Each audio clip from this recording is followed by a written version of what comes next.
Hello students, myself Rupa Srivastava. Students, हम लोग unit 4 में वेरियस काइंड्स ऑफ पोल्यूशन के बारे में पढ़ रहे थे। तो स्टूडेंट, उसमें हम air pollution, water pollution and soil pollution के बारे में 3 टाइप के पोल्यूशन है उनके बारे में मेनली पढ़ेंगे। तो उसमें जो है एयर पोल्यूशन में आप देखेंगे कि हम लोग ने पढ़ा था पिछली बार एयर पोल्यूशन की डेफिनेशन पढ़ी थी, और ये पढ़ा था कि ये एयर पोल्यूशन जो है एटमॉस्फेयर में टू स्फीयर्स में मेनली होता है, ट्रोपोस्फियर और स्ट्रेटोस्फियर। तो ट्रोपोस्फियर जो है जहाँ पर जीव जंतु रहते हैं, वो बाकी पेड़ पौधे भी रहते हैं, मनुष्य भी रहते हैं, तो यहाँ लाइफ सरवाइव करती है। तो सबसे ज़्यादा इफ़ेक्ट जो पोल्यूशन का होता है वो ट्रोपोस्फियर में अगर वायु प्रदूषित हो जाती है तो उससे इस जनजीवन पे बहुत बुरा प्रभाव पड़ता है। इनके जीवन पे, जैसे प्लांट्स के और एनिमल्स के और इवन ह्यूमंस के भी मतलब जीवन पे बहुत ही उनकी स्वास्थ्य खराब हो सकता है, और उनके जो मॉन्यूमेंट्स वगैरह हैं जो उन्होंने इतने सालों से संजो के रखे हैं वो ख़राब हो सकते हैं। ये जो पोल्यूशन हो जाता है ट्रोपोस्फियर में, इससे बहुत बुरा प्रभाव पड़ता है। जो है हमारा, एक तो हम जो गैस को, हम ऑक्सीजन गैस को इनहेल करते हैं, उससे जो उसके साथ साथ हमारा पोल्यूशन भी, पोल्यूटेड एयर होता है।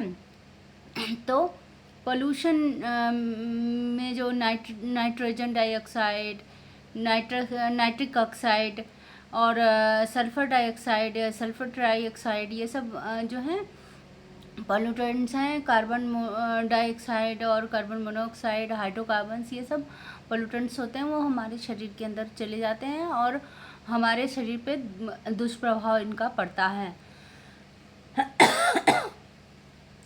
स्टूडेंट्स, तो हम लोग ने ट्रोपोस्फियरिक पोल्यूशन की बात की थी।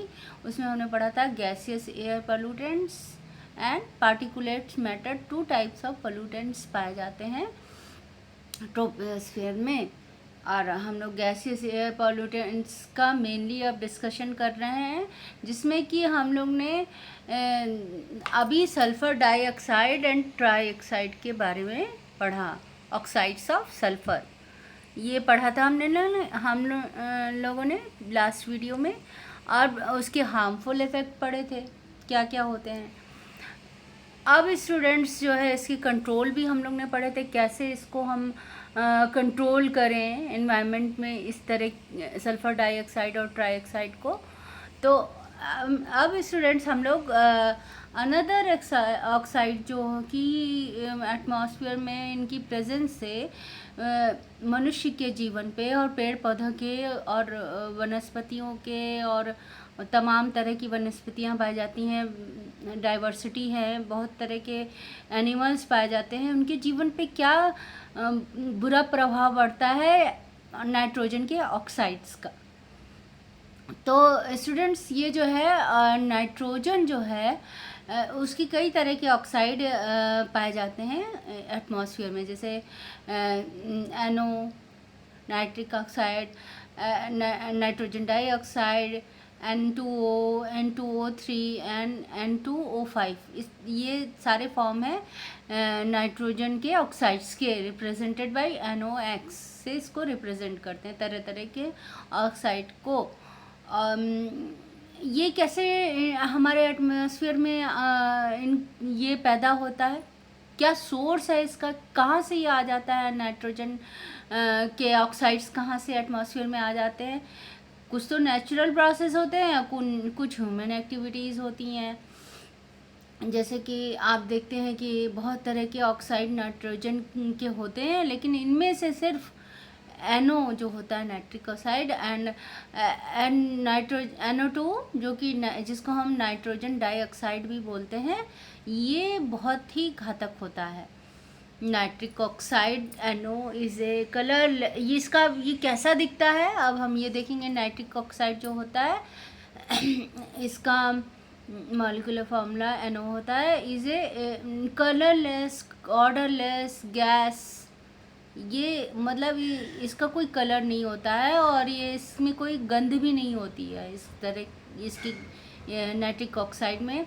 और नाइट्रोजन डाइऑक्साइड जो होता है रेडिश ब्राउन कलर का होता है गैस, और जिसकी बहुत पंजेंट मतलब तीखी सी गंदी सी स्मेल होती है, जो कि नाक में इरिटेशन सफोकेशन पैदा कर देती है स्टूडेंट्स। तो ये इसकी पहचान है। डाई नाइट्रोजन, जैसे कि आप जानते हैं कि एटमॉस्फेयर में नाइट्रोजन डाई एटॉमिक फॉर्म में होता है, जिसको हम डाई नाइट्रोजन या डाई ऑक्सीजन, ऑक्सीजन भी डाई एटॉमिक फॉर्म में होता है तो जिसको डाई ऑक्सीजन कहते हैं। ये जो होते हैं मेन कंस्टिट्यूएंट होते हैं एयर के। एयर में 78% नाइट्रोजन पाई जाती है और ऑक्सीजन 21% पाई जाती है। वैसे तो ये नाइट्रोजन और ऑक्सीजन एक दूसरे से रिएक्ट नहीं करते हैं नॉर्मल टेम्परेचर पे, बट लेकिन जब हाई एल्टीट्यूड बहुत ऊंचाई पर जब लाइटनिंग होती है बारिश के समय, तब ये कंबाइन कर जाते हैं और फॉर्म क्या बनाते हैं, ऑक्साइड्स बनाते हैं। जैसे कि N2 है गैसियस फॉर्म में, प्लस ऑक्सीजन भी गैसियस फॉर्म में एटमॉस्फेयर में होती है। 1483 केल्विन टेम्परेचर पे ये दोनों लाइटनिंग जब होती है, इतना टेम्परेचर हो जाता है, तब ये कंबाइन कर जाते हैं और नाइट्रिक ऑक्साइड बनाते हैं 2 मॉलिक्यूल। तो अब आप देख रहे हैं कि ये नाइट्रिक ऑक्साइड जो है ऑक्सीजन से जब रिएक्ट करता है तो वो नाइट्रोजन डाइऑक्साइड बना लेता है। ये दोनों ही ऑक्साइड जो नाइट्रोजन के हैं ये लाइफ फॉर्म के लिए अच्छे नहीं होते हैं, ये बुरा प्रभाव डालते हैं जीवन पे। Rate of production of nitrogen dioxide is faster when nitric oxide reacts with ozone in stratosphere. Stratosphere में इनका रेट बहुत तेज़ हो जाता है। स्ट्रेटोस्फीयर में जैसे आप जानते हैं ओजोन लेयर पाई जाती है।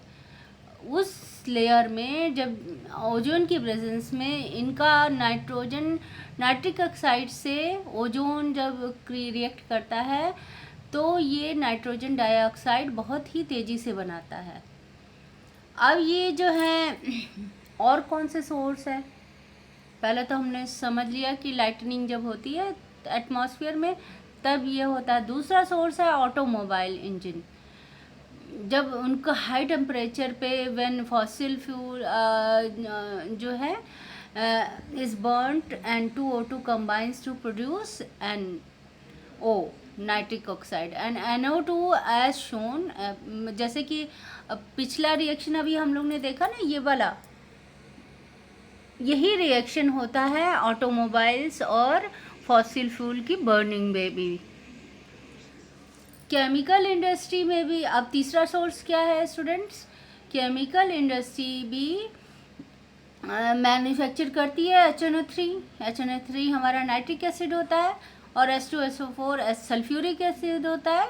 जब ये इनका प्रोडक्शन होता है केमिकल इंडस्ट्री में तो ये क्या ऑक्साइड ऑफ नाइट्रोजन प्रोड्यूस होता है उसमें, विच आर पॉल्यूटेंट्स। ये क्या है, प्रदूषक हैं तत्व।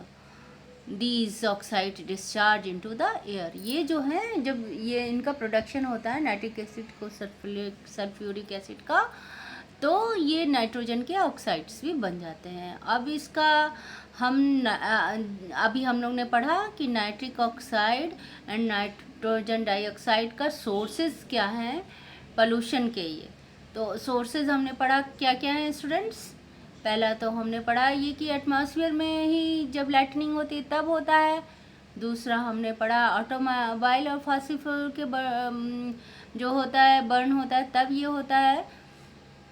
और तीसरा हम लोग पढ़े कि केमिकल इंडस्ट्री में जब नाइट्रिक एसिड और सल्फ्यूरिक एसिड का प्रोडक्शन होता है तब भी nitrous oxide nitrogen dioxide, nitric oxide और नाइट्रोजन डाइऑक्साइड का प्रोडक्शन होता है।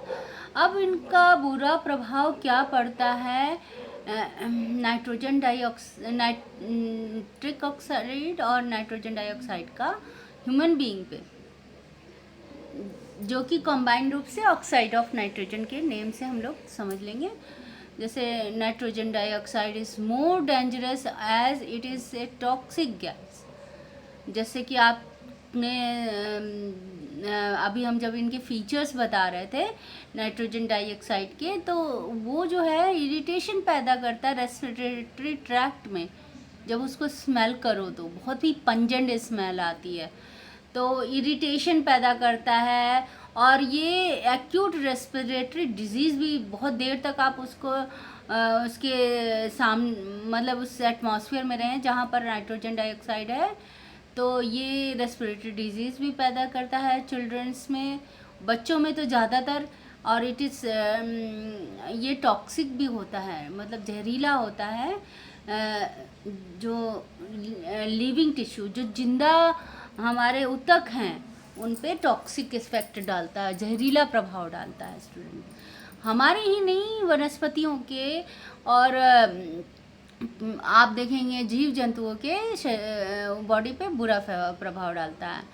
हायर कंसंट्रेशन NO2 का क्या करता है, लीफ जो प्लांट्स पे कैसे इनका बुरा प्रभाव पड़ता है कि लीफ को जो है वो प्लांट के डैमेज कर देता है, और रिटार्डेड रेट ऑफ फोटोसिंथेसिस, मतलब फोटोसिंथेसिस की रेट जो है कम कर देता है, स्लो डाउन कर देता है। लीफ अगर ख़राब हो जाती हैं तो लीफी में हमारे क्लोरोफिल वगैरह पाया जाता है, वहीं पर फोटोसिंथेसिस की प्रोसेस होती है। तो वो अगर वो इसके NO2 गैस के संपर्क में आती हैं तो इनका फोटोसिंथेसिस रेट रिटार्ड हो जाता है। रिटार्ड मतलब स्लो डाउन हो जाता है और धीरे धीरे ख़राब हो जाता है। वो प्रोसेस फोटोसिंथेसिस की डैमेज हो जाती है, वो होती ही नहीं है। फिर वो लीफ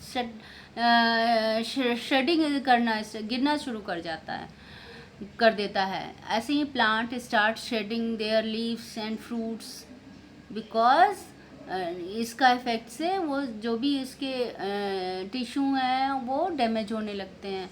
तो उससे क्या होता है, रिटार्डेशन हो जाती है प्लांट के लीव्स की, एंड फ्रूट्स भी जल्दी गिर जाते हैं। और क्या हार्मफुल इफेक्ट है नाइट्रोजन के? Nitrogen dioxide is harmful to various textile fibres and metals. ये भी देखिए, जैसे कि आप देखेंगे कि SO2 और SO3 डेंजरस था, वैसे ही NO और NO2 डेंजरस है। किस पे? टेक्सटाइल और मेटल इंडस्ट्री ये पे ये बहुत ही करोजन स्टार्ट कर देता है। ये क्योंकि ये एसिडिक फॉर्म में कन्वर्ट हो जाते हैं और ये क्षय करने लगते हैं फाइबर का एंड मेटल्स का। और जो एसिड रेन डिक्रीज द अगर आप ये जो हमने आपको बताया कि NO2 और NO जो है एटमॉस्फेयर में नाइट्रिक एसिड बना लेते हैं जब वो ऑक्सीजन से रिएक्ट करते हैं तो, और ये वाटर वेपर से रिएक्ट करते हैं तो ये जो है एसिड रेन, जब ज़मीन में एसिड की बारिश होती है तो ये सॉइल का pH घटा देते हैं। 4 to 5 तक इनका pH हो जाता है, मतलब एसिडिक हो जाता है सॉइल का pH, and fertility of the soil reduce हो जाती है, क्योंकि हम एसिडिक मीडियम में प्लांट्स ग्रो नहीं कर पाते हैं। Acid rain also crore effect of marbles building. जैसे ताजमहल का आपने सुना कि वो करोजन स्टार्ट हो गया, ये एसिड रेन की वजह से ही हुआ था। और इसकी वजह ये भी थी कि HNO3 का कंसंट्रेशन बढ़ गया था, एसिड रेन होने लगी थी। H2SO4 ये मेन एसिड्स होते हैं आपके, सल्फ्यूरिक एसिड और नाइट्रिक एसिड, तो वो फॉर्मेशन स्टार्ट हो गया था उनके एटमॉस्फेयर में। और वो जब एसिड रेन के रूप में ताजमहल मॉन्यूमेंट जो है उस पर हमारे गिरा तो कोरोजन और मार्बल को क्षति पहुंचाया उसने, और किसी भी सरफेस पे एसिड गिरता है तो वो करोजन उसका क्षय होना शुरू हो जाता है। द इरिटेशन रेड हैज़ की वजह से जो है ट्रैफिक में जब इरिटेंट रेड हैज हो जाती है इसमें किसकी वजह से, नाइट्रो ऑक्साइड्स ऑफ नाइट्रोजन की वजह से ट्रैफिक में ये जब होता है तो आँखें जो हैं लाल लाल हो जाती हैं सभी इंसानों की। देखिए आप एक्स्ट्रा थकान सी महसूस करते हैं जब हैवी ट्रैफिक आप मौजूद होता है, तब आपको इरिटेशन सी फील होती है। अब इसका सिंक कैसे करें ऑक्साइड्स ऑफ नाइट्रोजन, मतलब इनको हटाएं कैसे। सिंक मतलब आपको हमने बताया था पिछले भी उसमें कि जो है कैसे इनका सिंक करते हैं। सिंक मतलब क्या होता है, जब हम वॉश बेसिन या सिंक में बर्तन धोते हैं तो सारी गंदगी जो होती है पाइप के माध्यम से ड्रेन हो जाती है। उसी तरह से एटमॉस्फेयर में जो हमारे नाइट्रोजन डाइऑक्साइड और नाइट्रिक ऑक्साइड जो पैदा हो गए हैं या ऑक्साइड्स ऑफ नाइट्रोजन है, उनको कैसे हम ड्रेन आउट करें एटमॉस्फेयर से, तो ये इसको हम कहेंगे sink of oxide of nitrogen. से NO and NO2 get converted into HNO3। आप जैसे जानते हैं ही द फॉलोइंग रिएक्शन ओजोन की प्रेजेंस में ये क्या बनता है। अभी आप देखिए इसमें रिएक्शंस देखिए, जब नाइट्रिक ऑक्साइड 2NO और ऑक्सीजन से रिएक्ट करता है, जैसा कि आपने पिछले वाले भी रिएक्शंस में देखा था, तो नाइट्रोजन डाइऑक्साइड बनाता है। अब नाइट्रोजन डाइऑक्साइड जो है वाटर से रिएक्ट करके नाइट्रिक एसिड प्लस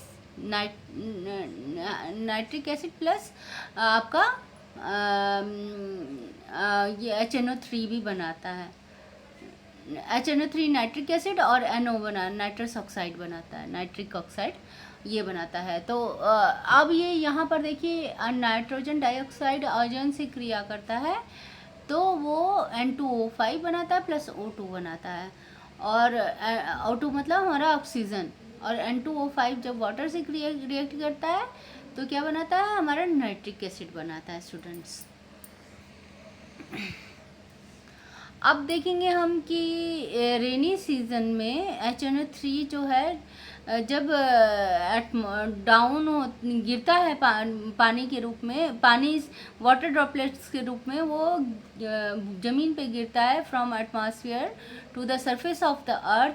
ये क्या ये एसिड रेन फॉर्म कर देता है, ये आप जानते हैं, ये नुकसानदायक होता है। तो अगर ये जो है रिएक्ट करता है लाइम एंड अमोनिया से, तो ये क्या बना देता है, लाइम, और अगर अमोनिया से हमारे भूमि में पाया जाता है, उससे अमोनिया हम लोग डालते हैं एज ए फर्टिलाइज़र वगैरह में अमोनिया होता है देखिए, तो उसमें जब तो वो जो है ये क्या एसिड जो फॉर्मेशन हुआ है, एसिड रेन गिरा ज़मीन पे, वो क्या करेगा, अमोनिया और लाइम से रिएक्ट करके नाइट्रेट बना देगा जो कि एक फर्टिलाइज़र बन जाएगा। तो ऐसी जगह पे इसको सिंक का काम ऐसे करेगा। ये सिंक मतलब ये इसका पोल्यूशन वाला इफ़ेक्ट है जो हमें हटाना है एटमॉस्फेयर से। वो जो मतलब बुरा इफ़ेक्ट डाला है हमारी धरती को पे और हमारे मॉन्यूमेंट्स पे, उसको कैसे न्यूट्रलाइज़ करें, हम इस तरीके से न्यूट्रलाइज़ कर सकते हैं। Control of oxide of nitrogen, इसको हम क्या कैसे कहते हैं, फ्लू गैसेज जैसे होती हैं जो कि आपकी इंडस्ट्रीज से निकलती हैं, coming from industry, power plant and removed by scrubbing with H2SO। अगर हम इनको नाइट्रोजन डाइऑक्साइड, सल्फर डाइऑक्साइड जो कि सल्फ्यूरिक एसिड बनाती हैं वाटर से रिएक्ट करके, और क्या बनाती हैं, नाइट्रिक ऑक्साइड, और ये सल्फ्यूरिक एसिड बन गया। अब sulphuric acid in the presence of NO and NO2, ये दोनों ही आपको पता है कि एटमॉस्फेयर के में ये नाइट्रोजन के ऑक्साइड बहुत ही बुरा इफेक्ट डालते हैं। तो ये H2SO4 के साथ मिलकर, सल्फ्यूरिक एसिड के साथ मिलकर NOSO4 बनाता है, जिसको हम नाइट्रोसेल हाइड्रोजन सल्फेट भी कहते हैं, और प्लस वाटर बनाता है। और ये क्या करता है, कंट्रोल कर लेता है इस तरह से इन दोनों ही ऑक्साइड को। द फ्लू गैसेज आर दस made free from NO2 and SO2। ये दोनों तरह को एसिड को कंट्रोल करने के काम आता है स्टूडेंट्स। अब हम तीसरे टाइप का पॉल्यूटेंट्स पढ़ेंगे जो एटमॉस्फेयर पे बुरा इफेक्ट डालते हैं। वो क्या है, हाइड्रोकार्बन्स। अब हम देखेंगे हाइड्रोकार्बन्स आते कहाँ से हैं और ये कौन से किस इनके जो स्ट्रक्चर है, मॉलिक्यूलर स्ट्रक्चर, उसमें कौन कौन से कंपोनेंट्स पाए जाते हैं। तो इसमें हम देखेंगे हाइड्रोकार्बन्स जो है मेनली कार्बन एंड हाइड्रोजन से ही बना होता है। They are produce by the incomplete combustion of fuel. अब कहाँ से ये पैदा होता है हाइड्रोकार्बन्स, जो हमारी व्हीकल्स होती हैं, ऑटोमोबाइल्स जो होती हैं, वहाँ उसमें कंबशन होता है, फ्यूल जलता है, तभी तो वो चलता है। तो इसमें जो है इनकम्प्लीट इनसफिशिएंट ऑक्सीजन जब प्रेजेंस होता है तो वो इनकम्प्लीट कंबशन होता है इन फ्यूल्स का। तो ये जो है वहीं से हाइड्रोकार्बन प्रोड्यूस होते हैं ऑटोमोबाइल के कंबशन टैंक से। हमारा उसमें जो है इनका इनकम्प्लीट कंबशन होता है, तो उससे हमारे हाइड्रोकार्बन्स जो है हमारे एटमॉस्फेयर को खराब वो प्रदूषित कर देते हैं।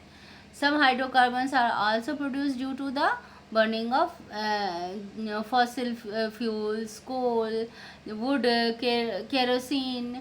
ये सब चीज़ें भी जो है इनकी बर्निंग से, जैसे कोयले की बर्निंग से जब कोयला जलता है, लकड़ी जलती है और केरोसिन जलती है, तभी भी हमारा हाइड्रोकार्बन्स प्रोड्यूस होते हैं स्टूडेंट्स। और अब और कहाँ से पैदा होता है हाइड्रोकार्बन्स, हम देखते हैं कि बेंजीन और टोल्यूइन जो है पेंट में सॉल्वेंट का काम करता है। पेंट बहुत गाढ़ा होता है, उसको लिक्विड थोड़ा सा लिक्विफाई करने के लिए हम सॉल्वेंट के रूप में बेंजीन या टोल्यूइन डालते हैं।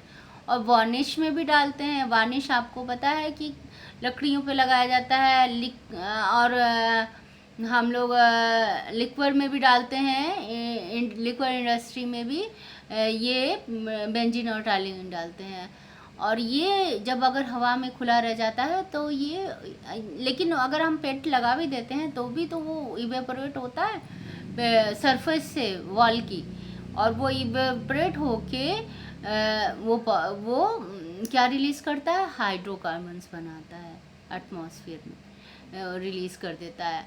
और such solvent pollute the air. Gasoline also escape into the air due to the evaporation from the fuel tank and engine. Gasoline से जो फ्यूल टैंक में और इंजन में प्रयोग की जाती हैं वो भी इवेपोरेट हो जाती हैं, और वो हाइड्रोकार्बन्स एटमॉस्फेयर में रिलीज़ कर देती हैं।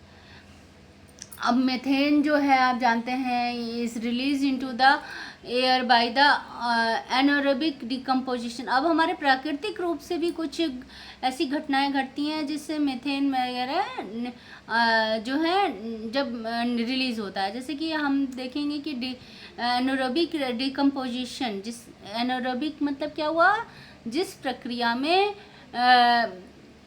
एयर इन्वॉल्व नहीं हो रही है। डिकम्पोजिट मतलब उसका डिकम्पोज माने उसको क्षय करते हैं। उस जैसे ऑर्गेनिक मैटर होते हैं सॉइल में जो होते हैं, जैसे कि ऑर्गेनिक मैटर क्या हुआ, लीव्स होती हैं प्लांट्स की, उसका जब डिकम्पोजिशन होता है, एनारोबिक डिकम्पोजिशन होता है in the absence of air, absence students, ठीक है। तो ये मीथेन रिलीज़ होती है, और absence of air, water and sediments. तो ये जब डिकम्पोजिशन होता है तभी भी ये मीथेन रिलीज़ होती है।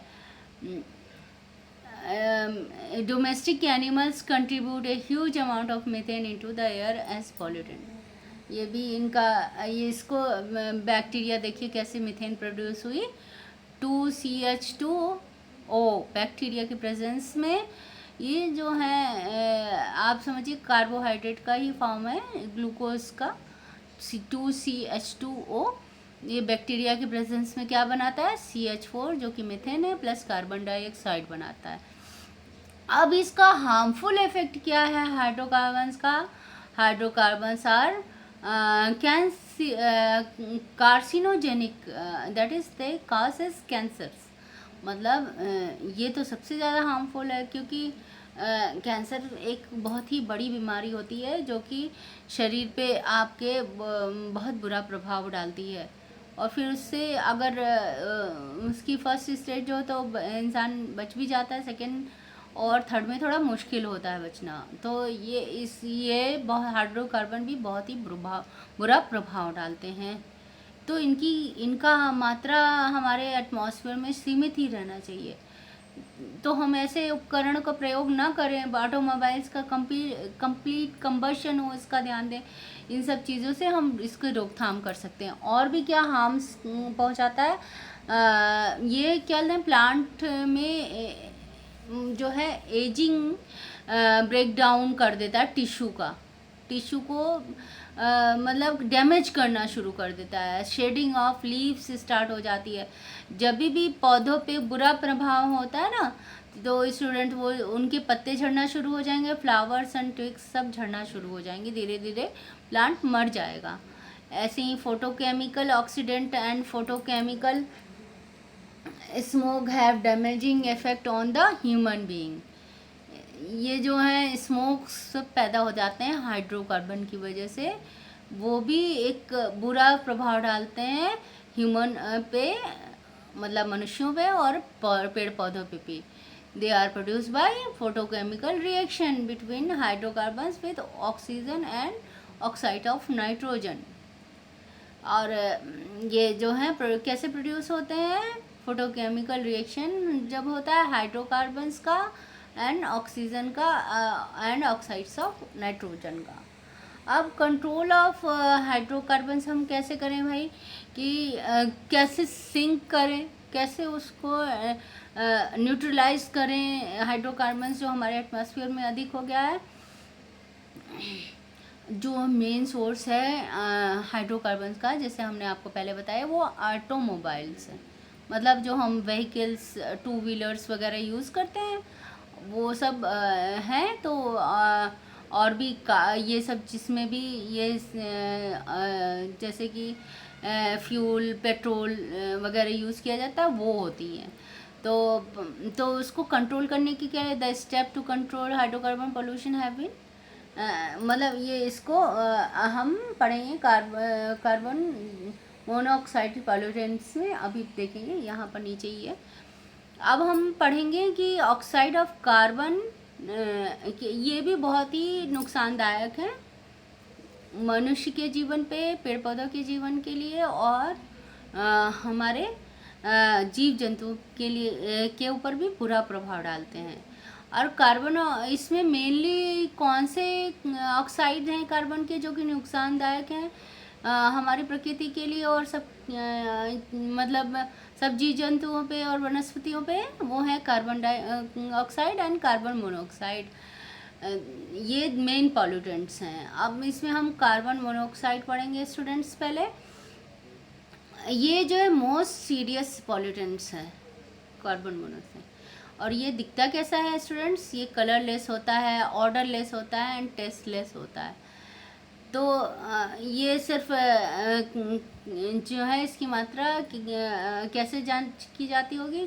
कुछ मतलब इसके लिए कुछ मीटर्स होते हैं, उससे चेक की जाती है, क्योंकि ये कलरलेस होती है। और कलरलेस मतलब इनका कोई रंग नहीं होता है, ऑर्डरलेस मतलब इनकी कोई सुगंध नहीं होती है, और जब उसको हम चखेंगे तो उसमें कोई टेस्ट नहीं आता है।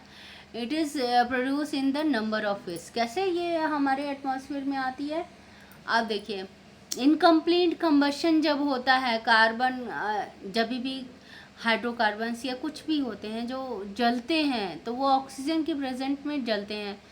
तो कार्बन जब ऑक्सीजन की से रिएक्ट करता है तो कार्बन मोनोऑक्साइड बनाता है, एक मॉलिक्यूल इसका इस्तेमाल होता है। और carbon monoxide is mainly released into the air by automobiles. क्योंकि ये जो है ये ज़्यादातर ऑटोमोबाइल से रिलीज़ होते हैं कार्बन मोनोऑक्साइड। जैसे कि हाइड्रोकार्बन्स रिलीज़ होते हैं, वैसे कार्बन मोनोऑक्साइड भी रिलीज़ होते हैं ऑटोमोबाइल के एग्जॉस्ट वो एग्जॉस्ट पंप होते हैं, तो उसमें जहाँ पर फ्यूल का बर्निंग होता है वहाँ पर से होता है, तो जो कि कार्बन मोनोऑक्साइड प्रोड्यूस करते हैं, क्योंकि ये इनकम्प्लीट कंबशन की वजह से होता है। और भी प्रक्रिया, जब हम कोयले को जलाते हैं, वुड्स को जलाते हैं, पेट्रोल को जलाते हैं, तो कार्बन मोनोऑक्साइड प्रोड्यूस होता है स्टूडेंट्स। और कभी कभी ये प्राकृतिक घटनाओं से भी प्रोड्यूस होता है, जैसे फॉरेस्ट फायर क्या है, जब जंगलों में आग लग जाती है तभी भी, क्योंकि ये उसमें वुड इन्वॉल्व हो जाता है, इसलिए उसके बर्निंग से भी कार्बन मोनोऑक्साइड प्रोड्यूस होता है। एग्रीकल्चरल वेस्ट से भी प्रोड्यूस होता है बर्निंग। जब एग्रीकल्चरल वेस्ट बर्निंग कब होती है स्टूडेंट्स, आप लोग को पता होगा कि दिल्ली में जब हरियाणा में जब फसलें कट जाती है तो उसका बहुत सा वेस्ट निकलता है, जैसे चावल का, तो उसकी सारे डंडियाँ वंडियाँ निकलती हैं, तो वो लोग बड़ी मात्रा में जलाया करते हैं, इसको बर्न कर देते हैं, तो दिल्ली में एकदम धुंध छा जाती है उससे। तो ये जो है कार्बन मोनोऑक्साइड का बहुत जहरीली गैस होती है, जो कि दिल्ली के एयर को पोल्यूटेड कर देती है। और शायद उधर से ही जो ये धुंध, आप जानते हैं कि दिल्ली का पोल्यूशन लेवल बहुत ही हाई हो गया, इस वजह से ही हो जाता है। तो ये जो है जब भी वो उस एरिया को तो एनवायरनमेंट को ख़राब करेगा ही करेगा, साथ में उसका इफ़ेक्ट अनदर एरिया पे भी आ जाता है। तो हमें खुद ही इतना कॉन्शियस होना चाहिए, हमारे एनवायरनमेंट को सुरक्षित रखें। और CO2 जब कई इंडस्ट्रीज़ में प्रोड्यूस होते हैं, CO2 क्या होता है, हमारा कार्बन डाइऑक्साइड, जैसे कि एक्सट्रैक्ट करते हैं जब हम मेटल्स को, जैसे आयरन, कॉपर, जिंक, लेड और आदि को जब हम जब ब्लास्ट फर्नेस में एक्सट्रैक्शन करते हैं इनका, तो क्या होता है, ये CO2 कंबाइंस विथ कोक और प्रोड्यूस CO2 उसमें से गैस निकलती है। जब ब्लास्ट फर्नेस में जब हम एक्सट्रैक्शन करते हैं ओर्स का, तो ओर्स से मेटल का एक्सट्रैक्शन करते हैं, तो जो है CO2 प्रोड्यूस होती है। वो CO2 जो है कोक के साथ कंबाइन करके कार्बन मोनोऑक्साइड प्रोड्यूस करती है। जैसे आप देखिए, कोक C है और plus CO2 is equal to C2CO, carbon monoxide produce हुआ। तीसरे कैसे होता है, by the dissociation of carbon dioxide at high temperature. जब बहुत ज़्यादा तापमान होता है तो कार्बन डाइऑक्साइड डिसोसिएट होकर, जो कि रिवर्सिबल रिएक्शन होता है, और वो carbon monoxide plus half oxygen बनाता है, एक मॉलिक्यूल ऑफ ऑक्सीजन बनाता है। The number of vehicle are increase. आप जैसे कि जानते हैं कि जो हमारे दिन प्रतिदिन जो है लोग कोशिश करते हैं कि भाई हमारा लाइफ स्टाइल थोड़ा आसान हो जाए, और उसके लिए वो पब्लिक व्हीकल की जगह हम अपनी व्हीकल यूज़ करना ज़्यादा अच्छा समझते हैं कि टाइम की बचत होगी। तो लोग व्हीकल्स खरीदते हैं, बाइक्स खरीदते हैं, स्कूटी खरीदते हैं, और इससे नंबर ऑफ व्हीकल्स इंक्रीज़ होती जा रही हैं डे बाय डे वर्ल्ड में। तो ये many vehicles are poorly maintained. आप जैसे जानते हैं कि कुछ लोग लापरवाह भी होते हैं, अपने व्हीकल्स की कायदे से देखभाल नहीं करते हैं, उनका कंबशन नहीं चेक कराते हैं, पोल्यूशन लेवल नहीं चेक कराते हैं। तो ये जो है, ये भी जो है वजह होती है कि बहुत मात्रा में हमारा एनवायरनमेंट कार्बन मोनोऑक्साइड से अफेक्टेड रहता है। हमारे एनवायरनमेंट कार्बन मोनोऑक्साइड बहुत ज़्यादा मात्रा में इसी वजह से हो जाता है। Such type of vehicle produce great amount of carbon monoxide. जो अदर पॉल्यूटेंट गैसेस हैं ये भी प्रोड्यूस करती हैं, जैसे कि हमने बताया हाइड्रोकार्बन्स भी ऑटोमोबाइल से ही रिलीज होता है. It is estimated that 93% of carbon monoxide in atmosphere is come from the natural source. Natural source से भी कार्बन मोनोऑक्साइड प्रोड्यूस होता है, जैसे CH4 is produce by the bacterial decay of organic matter. ये जो हमने अभी आपको बताया था बैक्टीरियल डिके होता है, मीथेन गैस बनती है. CH4 is converted into CO by incomplete oxidation. और दूसरा है from synthesis and decay of chlorophyll. और तीसरा है फ्रॉम ओशियंस से 10% कार्बन मोनोऑक्साइड प्रोड्यूस होती हैं. अब इसका हार्मफुल इफेक्ट क्या होता है स्टूडेंट्स? जो है कार्बन मोनोऑक्साइड का हमारे जीवन पर, हमारे हमारे मनुष्यों के जीवन पर, हमारे पेड़ पौधों के जीवन पर, और हमारे जीव जंतुओं के जीवन पर, और हमारे कई बार तो हमारे मॉन्यूमेंट्स और बहुत ही प्रेस्टिजियस जो ये सब होते हैं, जो हमारे देश का प्रतीक हैं मॉन्यूमेंट्स, उस पर भी बहुत ही बुरा असर पड़ता है, क्योंकि सालों से इनको संरक्षित करने की कोशिश किया जाता है और ये पोल्यूटेंट्स की वजह से ख़राब होने लगते हैं. उस पर हमारा कंट्रोल नहीं रह पाता है फिर. तो अब हम देखते हैं कि कार्बन मोनोऑक्साइड का बुरा प्रभाव क्या पड़ता है.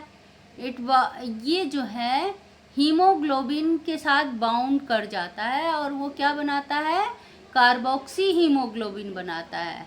और जो आप जानते हैं कि ऑक्सीजन जो है वो किसके द्वारा कैरी होके जाता है पूरे हमारे सारे एक एक सेल तक, वो होता है हीमोग्लोबिन. स्टूडेंट्स, हीमोग्लोबिन जो है हमारे लंग्स में जो ब्लड की सप्लाई होती है वो कैप्चर कर लेता है, ऑक्सीजन को कैरी करता है हीमोग्लोबिन. और ये हीमोग्लोबिन एक एक सेल तक पहुंचाता है ऑक्सीजन को. हीमोग्लोबिन आप जानते हैं ब्लड में होता है. तो ये जो अगर हमारे गलती से हमने सांस लिया और उसमें कार्बन मोनोऑक्साइड हुआ तो वो हीमोग्लोबिन के साथ बाइंड कर जाएगा, जो कि 300% टाइम्स ज़्यादा मोर स्टेबल होता है. और ये ऑक्सी हीमोग्लोबिन ये क्या बनाता है, कार्बोक्सी हीमोग्लोबिन. और ये ऑक्सी हीमोग्लोबिन ये से 300% ज़्यादा मोर स्टेबल होता है. जो ये कॉन्सेंट्रेशन ऑफ कार्बोक्सी हीमोग्लोबिन है ये जो है 3 to 4% जो reaches about 3 to 4% and oxygen carrying capacity of blood is greatly reduced. इससे क्या होता है कि जब हीमोग्लोबिन जो है वो कार्बन मोनोऑक्साइड को से बाउंड हो जाएंगे तो जो ऑक्सीजन कैरिंग कैपेसिटी इसकी घट जाएगी, तो उससे वीकनेस वगैरह आ जाती है, हेडेक होने लगता है. जो ज़्यादा कार्बन मोनोऑक्साइड की एनवायरनमेंट में रहते हैं, ऐसे एनवायरनमेंट में जो मनुष्य या जीव जंतु, तो वो क्या होता है कि वो जो होते हैं उनके मनुष्यों के शरीर पे इसका क्या दुष्प्रभाव होता है कार्बन मोनोऑक्साइड का. हेडेक होने लगता है उनको, आईसाइट वीक हो जाती है और नर्वसनेस पैदा हो जाती है, कार्डियोवैस्कुलर डिसऑर्डर हो जाता है, हार्ट की प्रॉब्लम हो जाती है इससे. तो ये बहुत ही डेंजरस है. This is the reason why people are advised not to smoke.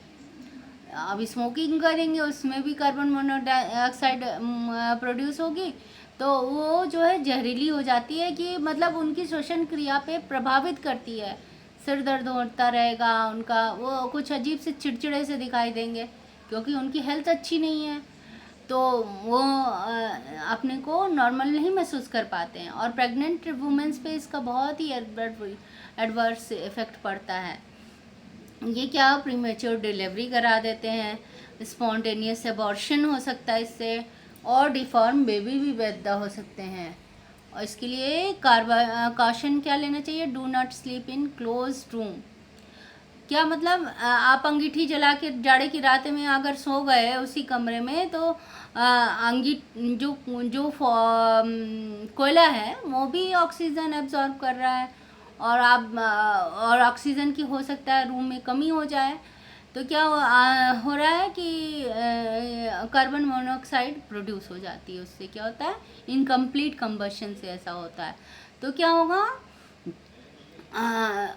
अक्सर ऐसा देखा जाता है कि जाड़े की रातों में लोग ऐसा करते हैं, अंगीठी जला के सो गए और गर्माहट बनी रहेगी कमरे में, लेकिन इससे क्या है कि कार्बन मोनोऑक्साइड प्रोड्यूस हो जाती है कि इतना सफिशिएंट ऑक्सीजन नहीं प्रेजेंट होता है रूम में, क्यों पूरी तरह से लॉक है, बाहर की एयर नहीं आ रही है।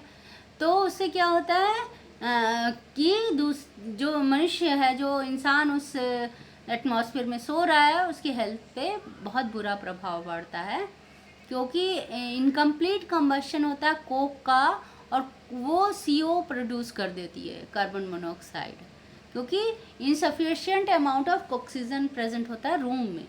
इट में cause poisoning and even death, कई बार सफोकेशन से डेथ भी हो जाती है जो अंगीठी जला के सो जाते हैं लोग, उनके साथ। Treatment of carbon monoxide poisoning, bring patient in the fresh air. आप क्या करेंगे, उनको कैसे ट्रीट करेंगे, ऐसे पेशेंट को जो बेहोश हो जाएं, किसी अंगीठी जला के सो गए हैं, सुबह सुबह समझिए, तो उनको जल्दी से आप फ्रेश एयर में ले जाइए, रेस्ट करिए, डॉक्टर को दिखाइए। और वो डॉक्टर क्या कहेंगे, हाई प्रेशर चैम्बर जिसमें ऑक्सीजन का ज़्यादा रहेगा, वो वहाँ पर पेशेंट को रखेंगे। उससे क्या होगा कि कार्बोक्सी हीमोग्लोबिन का लेवल घटेगा, ऑक्सी हीमोग्लोबिन का लेवल बढ़ जाएगा और पेशेंट सही हो जाएगा। जैसे HB हीमोग्लोबिन को प्रेजेंट करता है, कार्बन मोनोऑक्साइड कार्बोक्सी को प्रेजेंट कर रहा है, कार्बोक्सी हीमोग्लोबिन, इसका फार्मूला ये हुआ, plus O2 is equal to HbO2 जो कि ऑक्सी हीमोग्लोबिन को रिप्रेजेंट कर रहा है, प्लस कार्बन मोनोऑक्साइड। कंट्रोल कैसे करेंगे CO पॉल्यूशंस का, आप क्या करिए कि the main source of carbon monoxide pollution is used to internal combustion engine in automobiles which emit carbon monoxide, hydrocarbon oxide and nitrogen and particulates। आप जानते हैं कि ऑटोमोबाइल ही मेन सोर्स होता है इसका, और ये कोल बर्निंग जो होती है, ये पॉल्यूशन जो है जो कहाँ से एग्जॉस्ट होते हैं, कहाँ से पैदा होते हैं, ऑटोमोबाइल से।